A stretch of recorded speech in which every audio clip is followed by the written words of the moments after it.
Hi friends, welcome to our channel. நம்ம சேனலை subscribe பண்ணாதவங்க பண்ணிக்கோங்க. வாங்க வீடியோக்குள்ள போகலாம். சன் டிவில ஒளிபரப்பாகிட்டு இருக்கிற எதிர்நீச்சல் சீரியல்ல கனிகா ஈஸ்வரின்ற கேரக்டர்ல நடிச்சிட்டு வராங்க. இவங்க தன்னுடைய இன்ஸ்டாகிராம் பேஜ்ல லேட்டஸ்டா ஒரு வீடியோ அப்லோட் பண்ணிருக்காங்க. அதுல கனிகாவோட மகன் அவங்க அம்மா கிட்ட என்ன கல்யாணம் பண்ணிக்கிறீங்களான்னு கேக்குறாங்க. அதை கேட்டதுமே கனிகா ஷாக் ஆறாங்க. அதோட அவங்க பையன் அதுக்கு ஒரு அழகான விளக்கமும் கொடுக்கறாரு. கனிகாவுக்கு ஒரே ஒரு மகன் இருக்கிறாரு. அவரு கனிகாவுடைய டெலிவரி டயத்துல தன்னுடைய குழந்தை உயிர் பிழைக்கிறது ரொம்பவும் கஷ்டம் தானே டாக்டர்ஸ் எல்லாம் சொல்லியிருக்காங்க. அப்படி இருந்ததுக்கு அப்புறம் தீவிரமான சிகிச்சைக்கு அப்புறம் தான் குழந்தை உயிர் தப்பிச்சுன்னு கனிகா ஒரு பேட்டியில சொல்லியிருந்தாங்க.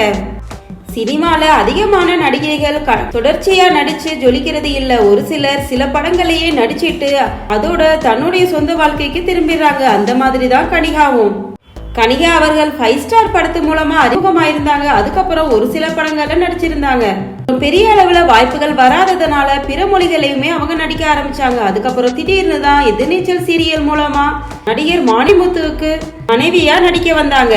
மாரிமுத்து அவர்களுக்கும் கனிகாவுக்கும் வயசு வித்தியாசம் அதிகமா இருந்ததுனால கனிகாவுடைய ஃபேன்ஸ் எல்லாம் ஏன் இவங்க இப்படி ஒரு முடிவெடுத்தாங்கன்னு ஆரம்ப காலத்துல பேச ஆரம்பிச்சாங்க. ஆனா சீரியலுடைய கதைக்களத்தாலையும் இவங்க எல்லாருடைய நடிப்பாலையும் அவங்களோட கேரக்டர் ரொம்பவுமே பேசப்பட்டது. இன்ஸ்டாகிராம்ல அதிகமா ஆக்டிவா இருக்கிற இவங்க தன்னுடைய கர்ப்பகாலத்துல ரொம்பவும் நார்மலாவே இருந்தது. ஸ்கேன் எல்லாம் பார்த்தப்ப கூட எல்லாமே நல்லாதான் இருந்தது. ஆனா குழந்தை பிறக்கிற நேரத்துல குழந்தையோட ஹார்ட்ல சின்ன பிரச்சனை இருக்குன்னு சொல்லிட்டாங்க. அதோட குழந்தைக்கு என்ன வேணாலும் நடக்கும்னு டாக்டர்ஸ் எல்லாம் சொல்லியிருந்தாங்களாம்.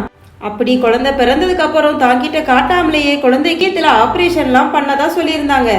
ஆபரேஷனுக்கு அப்புறம் குழந்தை நல்லா ஆயிடுச்சுன்னு ஆனாலும் அந்த டயத்துல தனக்கு ஏற்பட்ட வலியும் வேதனையும் பத்தி அவங்க தன்னுடைய வீடியோட பகிர்ந்திருந்தாங்க. இப்படி இருக்கும்போது இப்போ லேட்டஸ்டா கனிகா தன்னுடைய மகனோட சேர்ந்து எடுத்துக்கிட்ட ஒரு கியூட்டான வீடியோவை ஷேர் பண்ணிருக்கிறாங்க. அதுல அவருடைய மகன் அம்மா நீங்க என்ன கல்யாணம் பண்ணிக்கலான்னு சொல்லி கேக்குறாரு. அதுக்கு கனிகா ஒன்னு கல்யாணம் பண்ணணுமா எதுக்காகன்னு சொல்லி கேக்குறாங்க. அதுக்கு அவங்களுடைய சின்ன குழந்தை நான் உங்களை லவ் பண்ணுறேன்னு சொல்றாங்க. அதுக்கு கனிகா லவ்வா அப்படின்னா என்னன்னு சொல்லி கேட்டதுக்கு நான் உங்களை பண்றேனே அதுதான் லவ்னு சொல்லி சொல்றாரு. இந்த மாதிரி ஒரு கியூட்டான வீடியோ இப்போ வைரல் ஆகிட்டு இருக்கு. இது மூலமா எல்லா குழந்தைக்கும் அவங்களுடைய அம்மா தான் ஃபர்ஸ்ட் லவ் அப்படிங்கிற கியூட்டான விஷயத்த சொல்லி இருக்காங்க. ஓகே ஃப்ரெண்ட்ஸ், இது மாதிரியான அப்டேட்ஸ்க்கு நம்ம சேனலை சப்ஸ்கிரைப் பண்ணிக்கோங்க. தேங்க்ஸ் ஃபார் வாட்சிங்.